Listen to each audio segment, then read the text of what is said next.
Hello everybody, my name is Trollmaker. The game in the background is Mass Effect 2. And if you hear any jazz in the background, that's not intentional. That's actually a jazz band downstairs playing. And they'll be playing for quite a bit.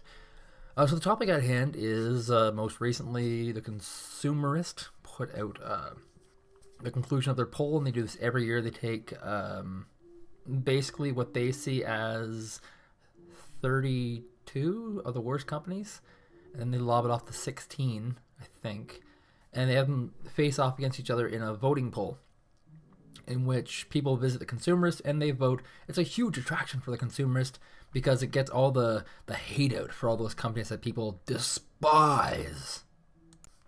So for the second year in a row, Electronic Arts has come out overwhelmingly on top as the worst, the absolute worst company in America. My argument today will be to say that this is in fact false. This is not true. There are far worse companies on that poll. In this video, I'd like to explain why EA won, and I'll end this off by saying who I think actually is the worst, and maybe in order. So why did Electronic Arts win? When you listen to the president of Electronic Arts, he gave this big staunch defense of Electronic Arts, saying blah blah blah this that. He made a comment that was kind of weird. He said that a lot of people who were anti-gay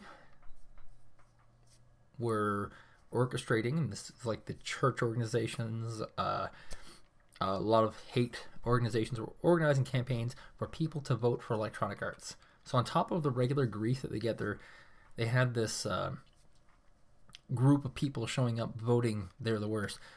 So what I decided to do was do a little bit of fundamental research on does EA get a lot of grief from hate groups. So I went to the only hate group I know, which is stormfront.org. It's been around for about 20 years. It's a white supremacist website, white people first, whatnot. And when you go to their forums, it's all complaining about the agenda of the Jewish people and blacks and blah, blah, blah. Now, it's disgusting. I found this when I was a teenager. I was kind of interested to see whether this sort of racism actually exists. It definitely does. I actually signed up for their forums, and I got banned after a while. So I said they do have a gaming section, and they had a few topics on EA. One was called Mass Effect 3. So this is from their general community. These are all people who've been around for a while. One comment, the first one says, "I'm disappointed in the open faggotry in this game. In one scene, a male Negro talks about losing his husband back on Earth. Angry sad face. So pointless and disgusting, and to have all the stuff like that in a game. Shame on you, BioWare." Next comment, the first 31 hours of gameplay I really liked. Tense action, good sense, atmosphere, music, story, slightly less dialogue options than in Mass Effect 2 though, but what really bugged me was the endings. The Stargazer cutscene was a nice reflection though, but the initial choices are a bit too similar in a depressing way. IMO. Next comment, Mass Effect 3 was a great game until the ending. I hear most fans hate the ending so much that they either subscribe to indoctrination theory, in which Shepard is hallucinating the end scene, or are complaining to BioWare to write a new one in DLC format. Fourth comment, I agree. It's pointless and annoying to have political correct and multicultural Marxist agenda in games. It's everywhere. So I went through about 400 comments on Mass Effect, and I rated them basically as being one of three ways. One, they love Mass Effect 3. Two, they hate Mass Effect 3 because of gay sex. And three, I found people just hate Mass Effect 3 because of the ending. On this white supremacist hate website, only 10% of people like the game. Not shocking. The shocking part is that this is a white supremacist hate website. It was relatively a 50-50 split, with 40% of the people hated it because of the sexuality present in the game, and 50% of people hated it because of the ending. So that kind of tells you that even the white supremacists really didn't like the ending, and they're really bothered by EA because of this ending, and not really so much because of the LGBT issue. So yes, that might have played a little bit of an issue into their voting, but not the biggest one that EA was really insinuating. EA is pro LGBT. They put gay relationships into pretty much all their RPGs.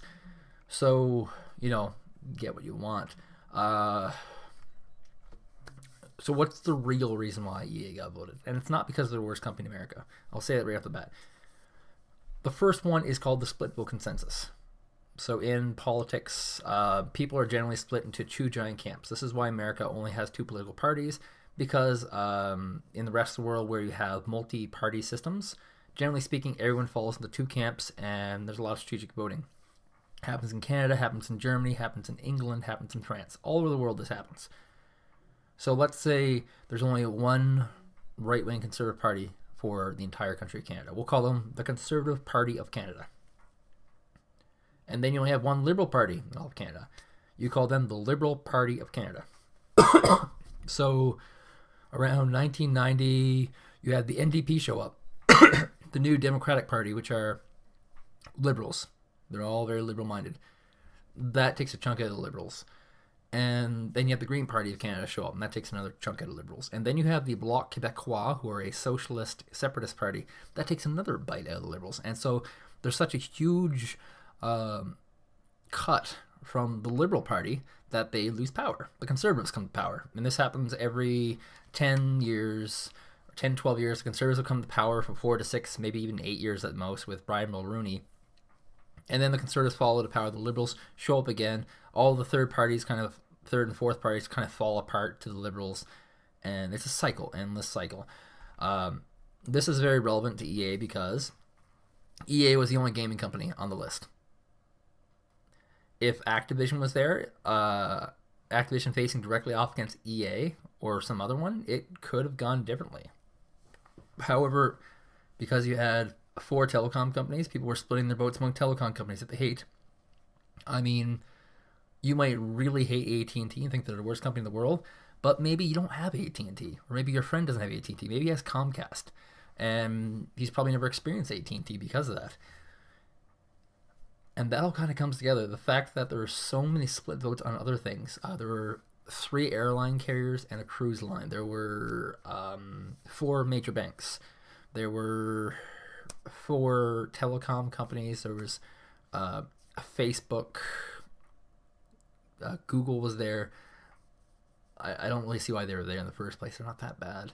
But there's all these companies there that were splitting up votes.